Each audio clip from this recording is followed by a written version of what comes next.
How do you handle it when someone is more in street fighting mode than rational thinking mode? We'll talk about that today on the Case for Life podcast. Recently, we got a comment on our site from a commenter named Paul that thought he had a knockdown response to one of our recent episodes where he had totally destroyed the pro-life argument. And I'm just going to read you what he said. But before I do, I want to remind you of something we say again and again and again on this show. And we're going to keep saying it because it's the most important thing we can remind you of. And that is this: the three most important words in pro-life apologetics are syllogism, syllogism, syllogism. In other words, you must state your formal pro-life argument to keep people on track so they don't change the subject on you. So let's recall what our pro-life argument is. Premise 1, it's wrong to intentionally kill an innocent human being. Premise 2, abortion intentionally kills an innocent human being. Conclusion, therefore abortion is wrong. Now I'm going to read you here what Paul wrote. And Paul, if you're listening, I invite you to comment and tell me where you think I'm wrong here. I'm going to read you what Paul wrote. And then what I'm going to do is ask you as listeners to ask yourself this question: does anything Paul says here refute that syllogism we just mentioned by either showing the argument is invalid, meaning the conclusion does not follow logically from the premises, or that one or more of the premises is false? If not, the argument stands. So let's just read what Paul writes to allegedly shut the door on the pro-life case. He says this: crucial questions that MAGA politicians, anti-reproductive rightists, and radical social media commentators absolutely refuse or are unable to directly publicly answer. And the question he puts in all caps is, who decides? With bold print. Okay, here, let's just read what he says. If you can't, perhaps you shouldn't be telling others how they must lead their own lives in matters of personal reproductive choice. Millions of you believe an embryo, whether IVF or not, measuring 1/100th of an inch in length in week 2, is a baby. Millions of you also consider those who would in any way destroy that embryo, whether by accident or lack of feasibility, is a murderer. Millions of you believe that anyone using RU486, that's an abortion drug, should be charged with murder or at least prison time. Millions of you do not believe it is a baby yet, but you have varying definitions of when an embryo or fetus is a human baby. Some believe it is conception, some at 1 week, some at 6 weeks, some at 5 months. The end of the timeline, when we're all said and done, 99% of all abortions are happening well before 5 months. He goes on to say, as an analogy, some vegans are directed by their own sincere religious beliefs of thou shalt not murder. It doesn't just say thou shalt not murder humans. Should their beliefs set policy over your personal dietary choices? He's not done yet, folks. And some of you say your religion says a fetus is not a child until they breathe their first breath outside the womb. Such a wide array of beliefs exist as to when you are a family member or a human being. In that case, who gets to decide under the law if you are a murderer or not? He goes on. Is it your God? Is it another person's religious interpretation of the Quran or the Bible? Is it a majority vote by Congress or by others in the country? Is it the Supreme Court who decides? Is it the president who decides? Is it my congressman who decides, who knows nothing about me? Is it a majority of citizens in my state, whether red or blue, I suppose? Is it my husband because my Bible says I must defer to him?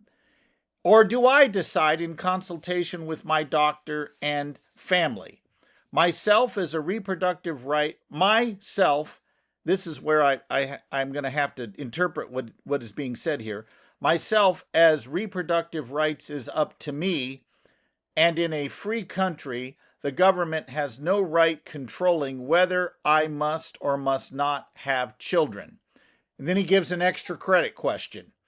In the case of rape, does either the rapist or the government have a say so as what you do with your reproductive rights? If you truly believe God is in charge, if you have a miscarriage, please explain how God has not just performed an abortion. Please use logic in your response. Okay, Paul, I'm up for the game. I'll take the bait. Let's go through what you wrote and see if we can't apply the logic test you are insisting we all follow. Let's start with what you begin with. You write that millions of you believe an embryo, whether IVF or not, measuring 1/100th of an inch in length is a human being. Okay, stop right there. Notice the hidden and undefended premise in Paul's assertion here. He nowhere presents an argument that body size determines one's humanity or one's value. He simply asserts that, or assumes it really. Where does he present a formal argument that how large you are determines whether or not you have a right to life? I mean, by that standard, 2-year-olds are smaller than 20-year-olds. Do 2-year-olds have less of a right to life? He nowhere presents an argument. He just asserts a hidden premise and thinks he can pull it over on us. Well, Paul, I'm not buying. I need to see your argument for why body size determines value. He goes on to say that millions of you believe that anyone who would destroy that small embryo is a murderer. Okay, let's stop for a moment.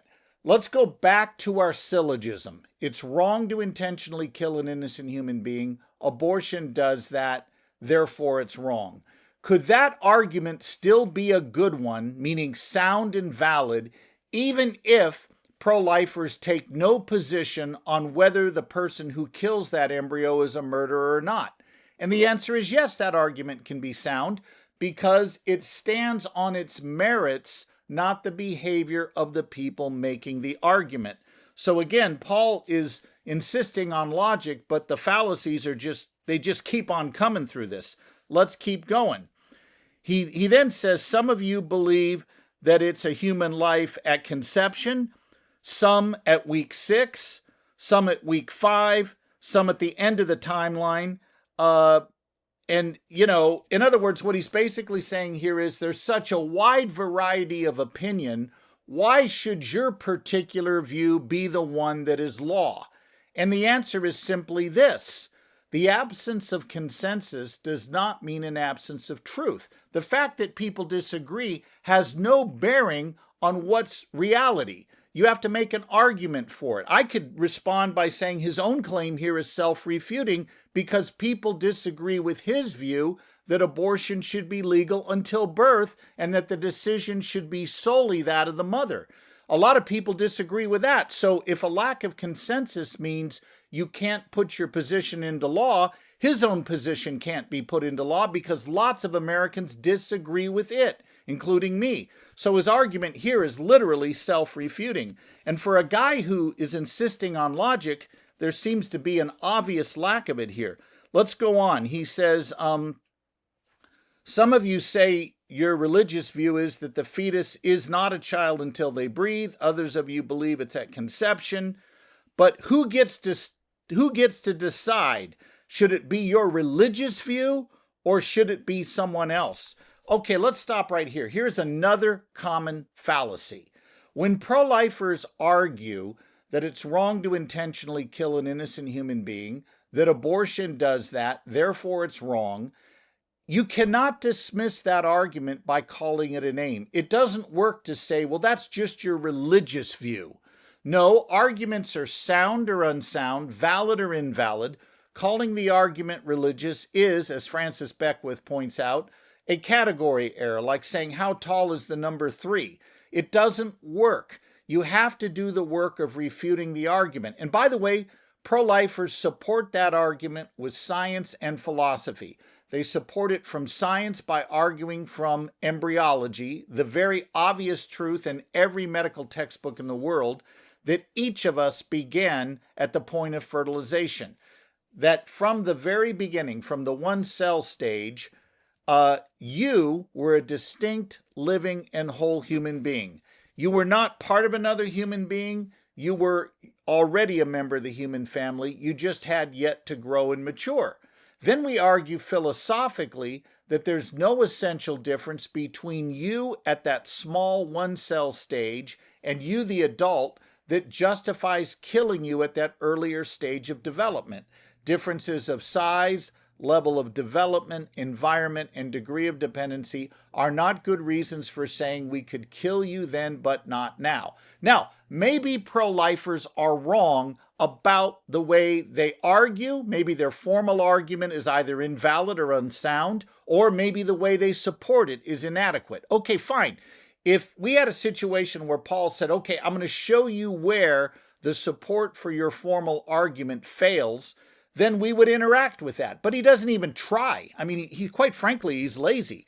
He doesn't even try. He just says, oh, that's your religious view. Well, that's not going to work. You got to do the hard work of refuting our argument, not merely dismissing it with a label. That's not logic, Paul. That's actually laziness. He goes on to say, well, who is going to decide then? Your God?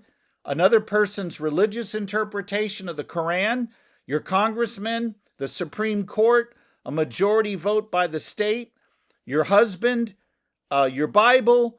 Or should it be left to you, the individual, in consultation with your doctor and family to make your own decisions? Okay, let's stop here for a moment. I will grant, okay, listen up. I hope you're listening, Paul. I agree with you completely. Pro-lifers like me and every other pro-lifer on the planet ought to butt out of this issue and leave the decision solely to the mother. I'll agree with that. I'll also agree that our tax money should be spent funding abortions for every woman in the world. I'll further agree that no pro-lifer should seek to legislate his position in law. I agree with you completely if what? If the unborn are not human. But I need you to argue for that. It's not enough for you to just assume that. You need to present an argument from the science of embryology showing the unborn are something other than a human being.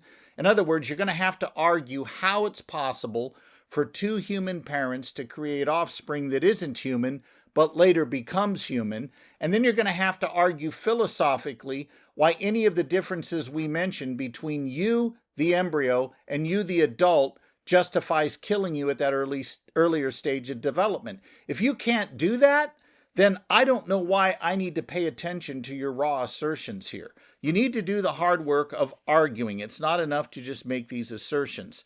Now he goes further, and he wants to throw out here an extra credit question. And we've already dealt with the issue of rape on this podcast, so I'm going to skip that one and go to the next challenge he puts out there.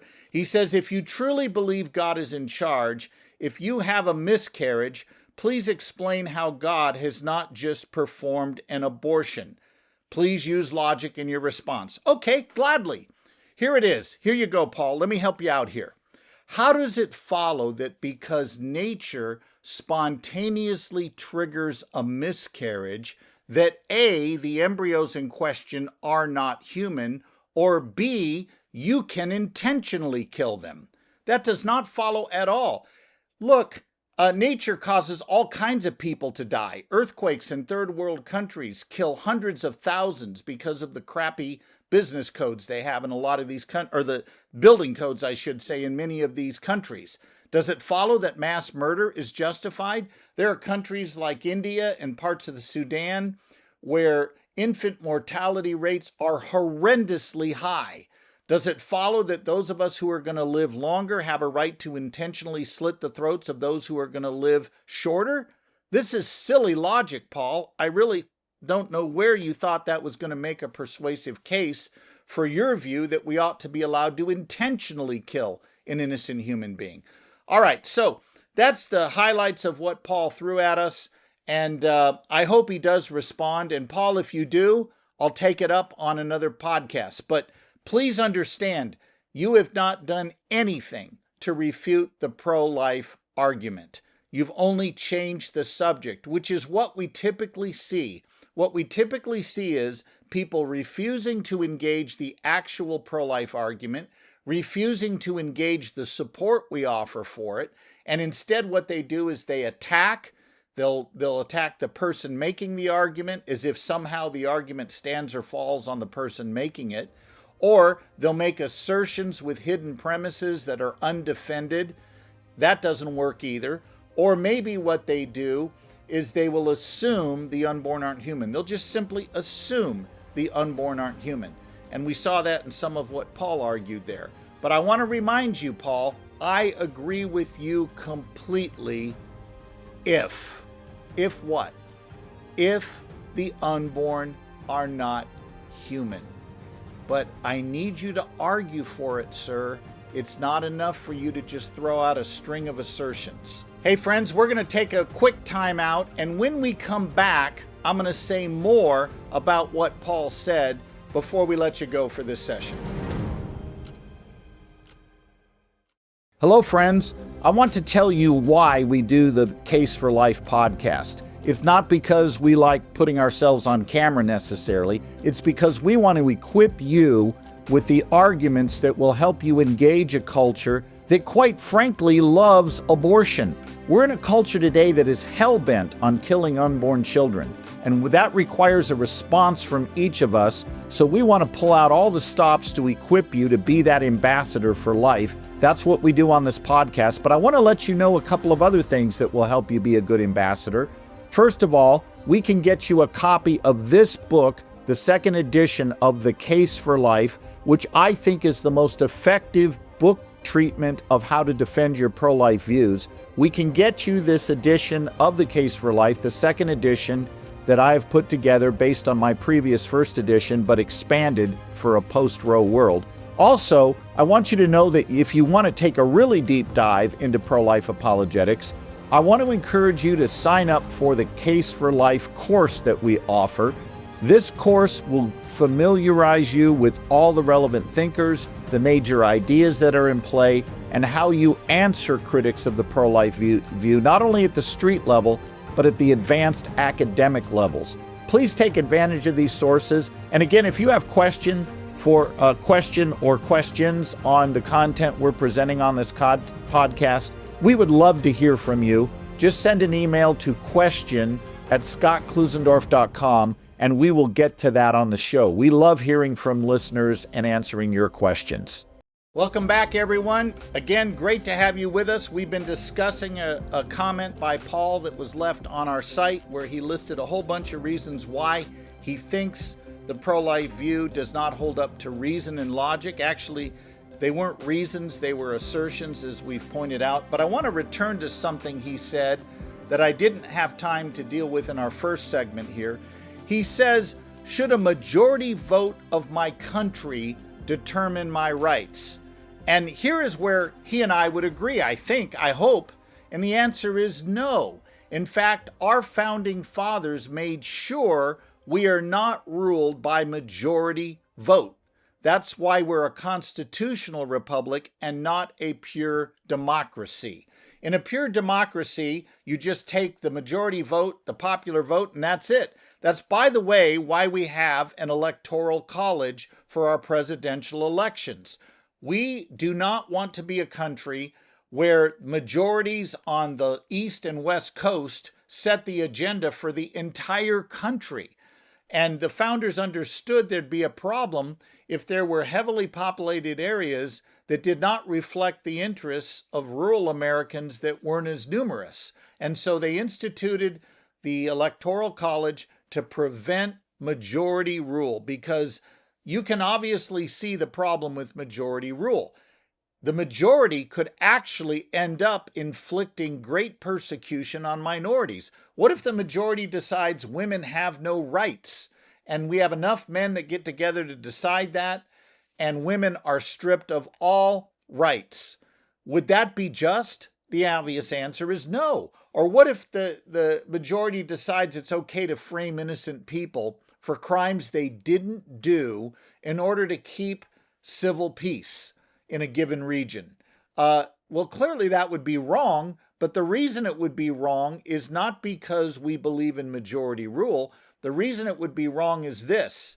Our founders understood that human beings have natural rights that transcend government, meaning that you have certain rights that are before government. They're pre-political. For example, a right to life, liberty, and pursuit of happiness would be some examples we see written right in the Declaration of Independence. So what our founders understood, and a lot of people today don't understand, these natural rights are not contingent on government instituting them in statutory law. They are not contingent on a majority deciding they're legitimate. They exist, and it's government's responsibility to line up and protect those rights. In other words, government doesn't grant natural rights. It is to recognize and protect them. So where does that leave the right to life? The right to life is a natural right. We're not arguing that fetuses should have a statutory right to drive a car or vote in the next election or sit in a chair of logic anywhere. We're not making that argument. We are simply arguing they have a natural right as a human being not to be killed without rendering justification that would warrant killing them. The same right we would grant to any other human being. So the unborn are not getting additional rights. They're not getting special rights. They're not getting more rights than their mothers. We are simply saying they deserve the same natural rights that every other human being deserves. For example, when I go to England in a couple of months, I do not have a right to vote in their next national election because I'm not a citizen of that country. But I do have a right not to be gunned down in the middle of St. James Park while I'm strolling around the city. That right does not come from the British government. It does not come from the American government. It does not come from Donald Trump or from anybody in the UK government. It is a natural right I have in virtue of being human. And if Keir Starmer, the current Prime Minister of the United Kingdom, says, well, I don't want you to have that right, he cannot get rid of that right. He cannot take it from me because it's a pre-political right. It exists independent of government, indeed prior to government. So when we argue that the unborn have a right to life, that right is secure not because a majority approves of it, but because it's written into our nature as human beings, or as Christians would say, as image bearers. So when we argue for rights, we need to be very clear, what do we mean? Now, when we see Paul here arguing for a right to an abortion, the first question I would ask him over coffee would be this: what do you mean by rights, and where does that right to have an abortion come from? In other words, what exactly is the choice you want a right to exercise, and where does the right to exercise that choice come from? Does it come from the state? And that's probably what he would say, that, oh, well, the Supreme Court once said that women have a right to an abortion that's fundamental. You're right, the Supreme Court did say that, but here's the problem. The same court that grants a right to an abortion can do what? Take it away, which is exactly what happened in the Dobbs decision. And it was humorous to me to watch people who argued for decades that there is no such thing as a natural right to anything. Rather, all rights come from the government, then get all bent out of shape when the government that they worship suddenly said there's no right to an abortion in the Constitution. All of a sudden, everybody gets their nose bent out of joint. But wait a minute, if rights come from the government, the same government that grants them can take them away. What we're arguing as pro-lifers is that each of us, from the moment we began to exist, the moment of fertilization, have a natural right to life that is pre-political. It precedes government, and government's job is to recognize our right to life at every stage of development. At no point are we anything but a human being. Therefore, if we have value now, we had value then. Your stage of development does not determine whether or not you should have natural rights.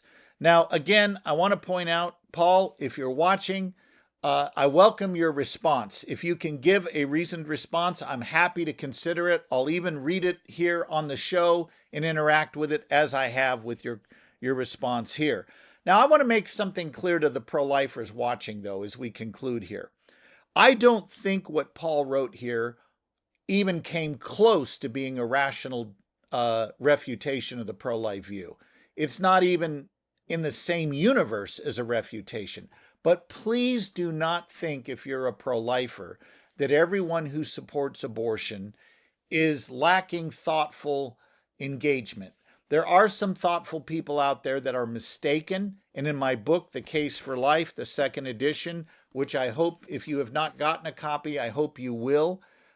This book outlines many of the thoughtful thinkers that are out there. People like Peter Singer, Michael Tooley, David Boonin, Kate Greasley, and others who present arguments that I do not agree with, that I think are logically flawed, but it would be a mistake to dismiss them as just making assertions, as we saw Paul do here.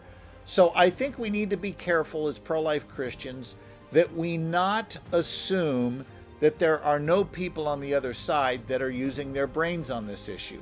They may be mistaken, but at least they're presenting formal arguments. And I can respect them for that, even though I disagree very much so with their conclusions. I at least can agree, hey, they're adding something to the debate. All right, folks, great to have you with us today. Thank you for joining us, and I look forward to seeing you on the next show.